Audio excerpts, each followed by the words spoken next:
Today, we'll play around with a peak pose, one called headstands. When making yoga a personal habit, it's important to always check in with yourself honestly and without judgment to decide if a pose is right for you. So if you feel that you aren't ready to try headstand, honor that, celebrate that. That's wonderful body awareness to know about yourself. Now, if you're wanting to try headstand, note that you may have seen two different types of headstands being practiced in yoga. One that's called tripod, in which the head and the hands are all on the ground, and one called cradle or supported headstand. In supported headstand, the head doesn't actually need to touch the ground. It's all about strength in the shoulders to keep you slightly elevated above the ground. The vertebrae in our necks are the smallest and most fragile vertebrae in our entire spine, so it's important that we don't stress them by, for example, putting our entire body weight onto our heads. So I don't recommend doing that tripod headstand unless you're from a culture in which you've often carried heavy things like baskets on your head, because cradle headstand instead allows you to use your shoulder strength to take any of that dangerous pressure out of the neck. Try this little trick with me first. If you press on the crown of your head, can you feel that your neck has a bit of a give, almost like the shocks of a car? Now, instead, align your head backward, like you're making a double chin, and take your tongue and press it up into your soft palate. Now, try pressing on your head again in that position, and see if you can feel that there's a lot less movement. It's more stable. That's just a little trick to engage the muscles that surround the neck bones to keep them a bit stronger and safer during our headstands. So to find out if your shoulders are strong enough to keep your weight out of your neck when doing headstand, let's come into a pose called dolphin. Starting on all fours, you can lower down onto just your forearms. Then exhale and curling the toes under, lift your hips as if you were coming into downward dog pose, but from the forearms.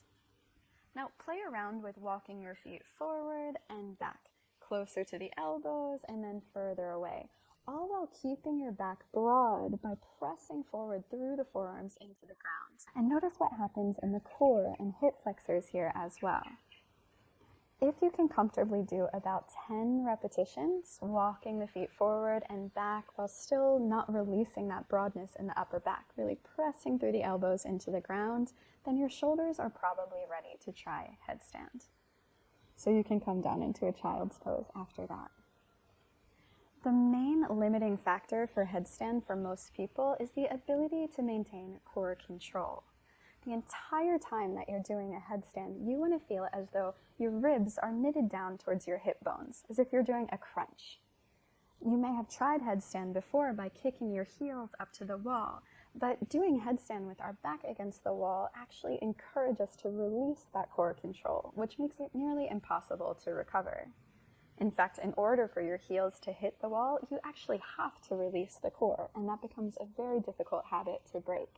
So I do recommend using a wall that actually have your chest facing the wall rather than your back.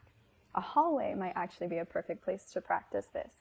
Or you could ask a friend to spot you from behind, or you could stack pillows behind you, or do this with your back towards a couch or sofa.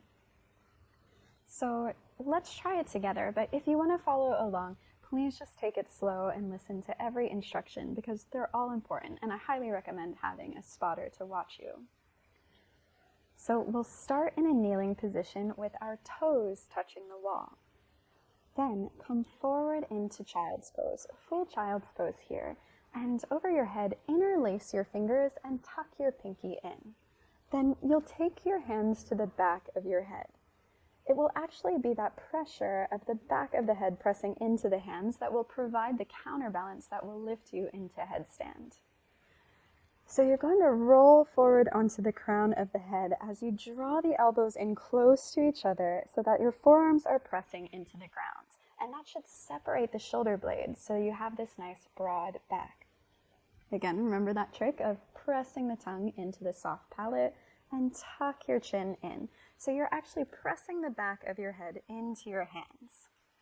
Now from here, try lifting up into that dolphin pose. Curl your toes under and lift your hips And you should feel like you can press the elbows into the ground, enough so that you can actually lift your head ever so slightly off the ground, just enough that you could maybe slide a piece of paper beneath your head.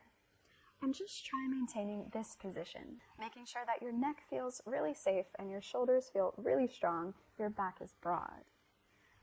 Then, if you want to try headstand from here, you can start walking your feet up the wall, but only walk them high enough that your legs are parallel to the ground. So your hips are at a 90-degree angle with your hips aligned over your shoulders in an upside down L shape. You must stop there, because if you try to walk your feet higher than 90 degrees, it won't work at all. You really need that locking in place of the hips over the shoulders in order to find balance.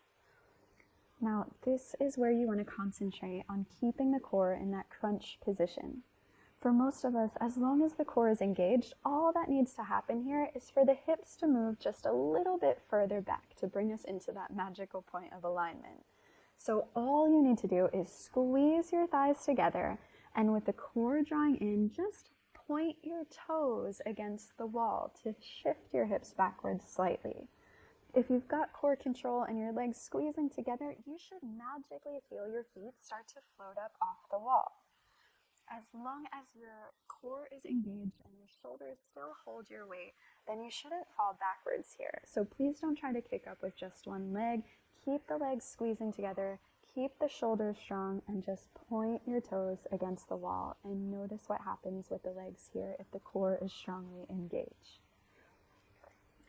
Okay, when you're ready to come down, just slowly walk your feet back down the wall and rest a while in child's pose. Amazing. Now, you can try that again by rewatching this video as many times as you'd like. Hopefully you felt that sense of strength within your core to lift the legs. Give it a try, and I'll see you in our next video.